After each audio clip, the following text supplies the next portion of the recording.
qayladhaan aad u xoogan oo ka soo yeedhaysa dadka deegaanada hoos yimaada gobolada Awdal iyo Salal ayaa waxa deegaanadaasi laga sheegayaa abaara aad u baahsan iyo biyo la'aan tiro badan halkaas oo xoolo aad u tiro badani u dhinteen biyo la'aan dhanka kale dadka deegaankaasi degani waxa ay sheegayaan in abaarahani ay yihiin kuwa aan abid soo marin guud ahaanba deegaanadaasi laga sheegayo abaaraha waa kuwan hadaba qaar ka mid ah dadka deegaanadaasi oo sheegaya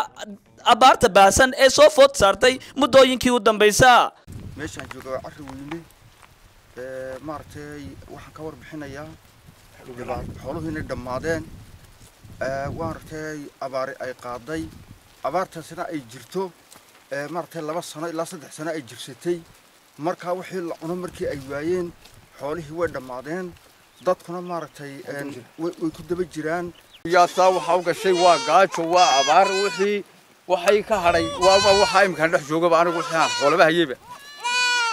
tirada ka dhimatay tirada iga dhimatay ilaa waxay ahayd ilaa 300 neef imsa neefadaysta markaa ya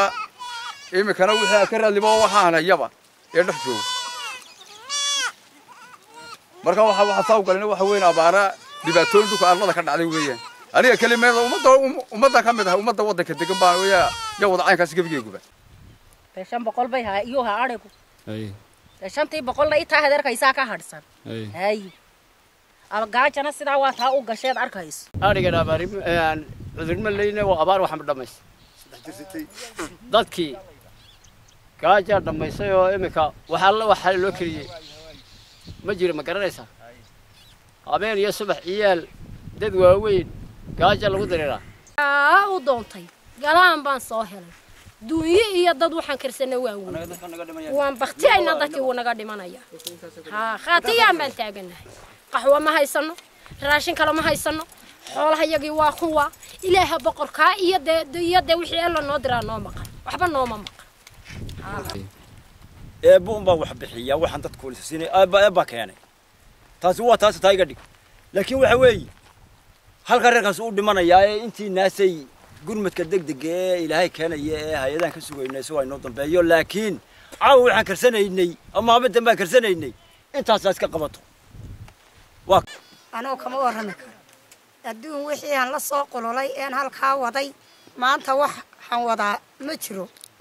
waxaan dhaabinoon 10 gaadhin bay ka baxay waxay ayaa naga baxay saaka surmi iyo gaajo wax naga xunina saaka ma jiro waxaan anagu waan ka samirin shaabigeys baan ku cabaynay inta laakiin surmi gaajo ubadkaan wax u diranay saaka dheeruma dhadhaarin halkan aan joogaana waxa weeyaan xamashka kula maal carweey adduunyadu waayahayga ka warrami maayo ilaahay u maan jeesiday wax sidii ma jiro waa abaar dadkii iyo duuyadii way soo fariisteen ninka intiisii xumaatay ee wuxuu ka gata waayay kala tay kale way kolba intii noo kiiba ugu daran dadkiiba ugu daran xoolihii way naga tageen maxaan ku dhaalay dadkiina uu ku dhow yahay waxaan uga baahanahay maxaan ku dhaalay gurmad degdega dawladaha iyo maxaan ku dhaalay hay'adaha inay noo yeeshaan yaan ka rajeynaa uga baahanahay gurmad baan uga baahanahay xuna oo leeyahay magacayga maxamed aadan cabdi waxaan warbixin yar oo xagga abaaraha iyo dhibaatooyinka ayaan nisiinaya waxa weeyaan waad soo aragtay maanta xoolaha abaarta meesha ka jirta